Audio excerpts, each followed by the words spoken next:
let's make a start on the cuff. Now the cuff is made in 2 colours, and I'm going to do the same as the pattern, which is these 2, the purpley and the blue colour.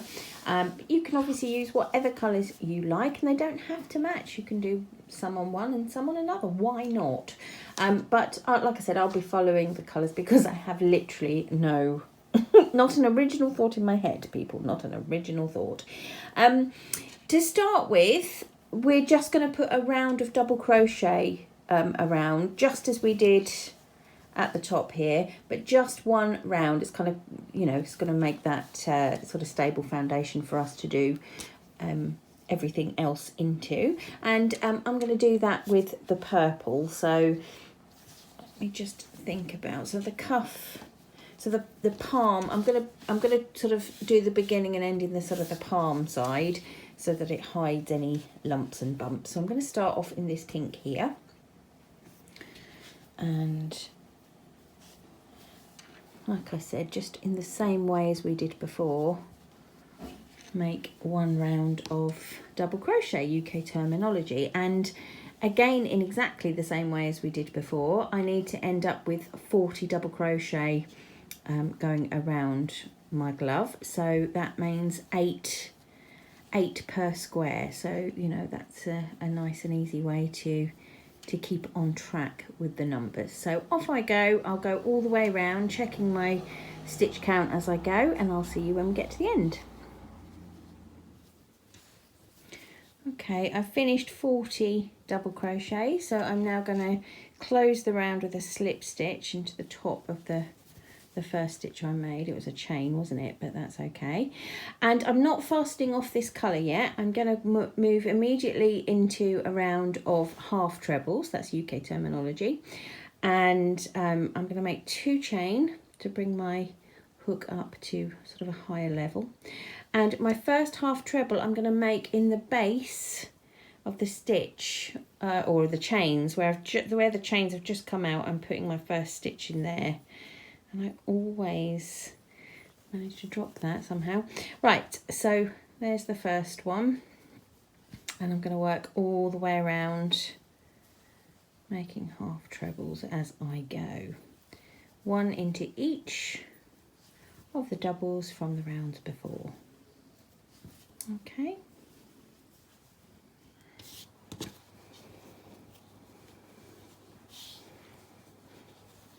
Right, I'm finishing the last half treble on round 2. Oops. And I'm going to close the round with a slip stitch just as normal. So I'm putting my hook into the first stitch, but I'm actually going to be using the blue colour to complete the slip stitch, and thus changing colour, ready for our next round. So all I'm going to do is pick up that loop and pull it through to complete the slip stitch. Now it's a little bit loose at the moment, but it will tighten up as we go, and you don't need to break the purple yarn. Keep that there. We'll pass that up the back of the work because we're going to be alternating colours each round for this cuff. To make the rib of the cuff, we're going to be working with front and back post half trebles. Now the half treble part of that is made in exactly the same way as the stitches we've already made on that last round, for example, so that's no different at all. The only difference is the placement of your hook as you make those stitches. So ordinarily you'd put your hook in your stitch from the round below like so, and go ahead and make your stitch in that way. What we do with front or back post trebles is we actually put our hook around or behind or in front the post of the stitch rather than under the V of the stitch at the top. We work with the post, the upright part of the stitch. Let me show you what I mean. So for a front post treble, the clue is in the name. Our hook starts at the front, it goes beside the post, and then so from front to back, beside the post, and then it comes back from back to front. So you can see that post is sitting across the top of the hook. So that front post, the hook starts at the front. For a back post, exactly the same thing, but it starts from the back goes across the post and goes back through to the back. So you can just see a small amount of the hook sitting across the post. So that is all it is. It's just a different placement of your hook as you work the stitch. So let's see how that works in practice. We're going to start the round here and throughout with 2 chain, and that is not going to count as a stitch.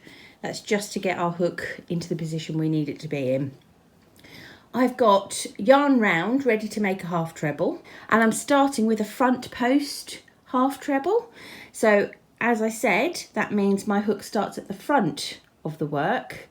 It goes to the right of the post, behind it, and then comes back through from the back. So you can see that post of the stitch sitting over the top of the hook. Let me show you again.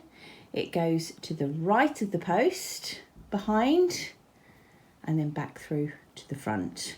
And then I'm simply going to complete the stitch in the normal way. So yarn over and pull through, yarn over and pull through all the loops on the hook. Okay, and I've completed my first front post treble. Now we're alternating all the way along here. So where I've done a front post, I'm now going to do a back post treble. And as the name suggests, that means my hook starts at the back and it comes to the still comes to the right here of the next post along, comes through from the back to the front, goes across the top of the post, and then goes from front to back. Okay, so you can just see a small amount of the hook sitting over the front of that post. And then I complete the half treble in the same way. So pick up my yarn, pull through. Okay, so it's got to go through both of those holes there so that the loops are all sitting on the hook next to each other with no purple in between. Yarn over and pull through 3.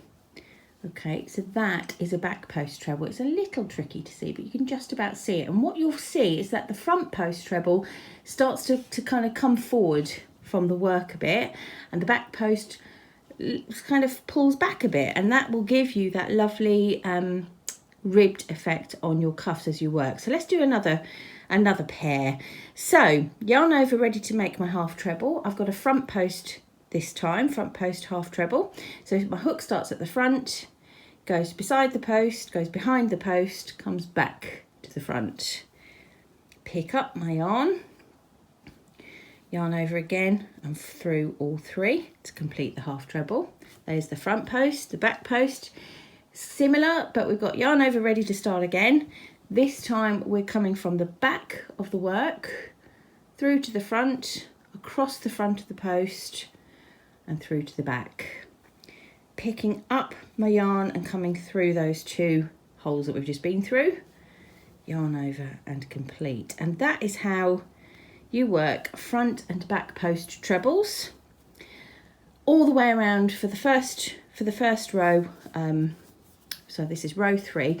Work all the way around, and then when we get to the end, we'll just have another reminder of how to change the colour, because we're alternating the colours. So alternating front and back post half trebles all the way around. I will do that and I'll see you at the end.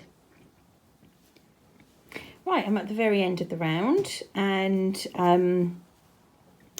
just finishing off my last 2 pairs. And all being well, you should finish on a back post treble. Now, if you don't, and truthfully I didn't just now, go back around and make sure you've not sort of accidentally done two of one sort, one after the other kind of thing, which is what I had done. Or the other thing, which is quite common, is to put 2 into 1 stitch. So it's once you've got this first round in, I think you'll find it really easy, because you kind of just follow the lead after this.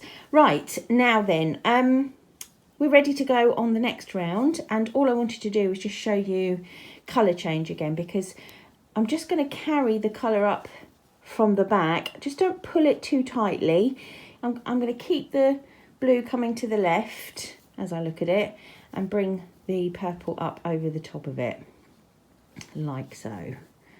All right, so it's just covered over the top there, and I'm going to go and put my hook into the top of the first half treble. and create my slip stitch. Give that a little pull, not too tight. And although this yarn does like to cling to each other, I can sort of, if you want, you could move your unused yarn out over to the right, keep that out the way, because we're now good to go with just our purple yarn. Okay, so we are now on round 4. Oh, we know we're not, we're on round 3, I think. Are we on round 3 or 4? Round 3. 1, 2 and 3. So, what are we on? Yes, round 3. Sorry, we're on round 3. So I'm going to yet again do 2 chain, and as before, this does not count as a stitch. I'm now going to just copy what I've done before. So if you can see, the first raised stitch here is our front post, our first front post treble, and I'm going to start there by making a front post treble around it. And as you work them, it will really accentuate that raised rib. So I've done the front around the front, and I'm now doing the back around the back, and that's all I'm going to do all the way around, and then I'm off and running. And so this is all you need to know for how your cuff is made, because you're going to repeat, this is row 3, you're going to repeat this for rows 4, 5, 6, 7 and 8, alternating the colours as you go to create your lovely cuff. You don't have to make it that long, you can make it longer, you can make it shorter, it's up to you, but I'm going to do it as per pattern. I'm going to finish mine and show you at the end. Ta-da! It is done. So I've just put them on so you can sort of see the effect of the rib when you're wearing it, but if I take them off, you can still see it. It's really pretty, isn't it? So like I said, you could extend that if you wanted to, or you could half it, whatever. But that is everything that you need to make your figgy mitts.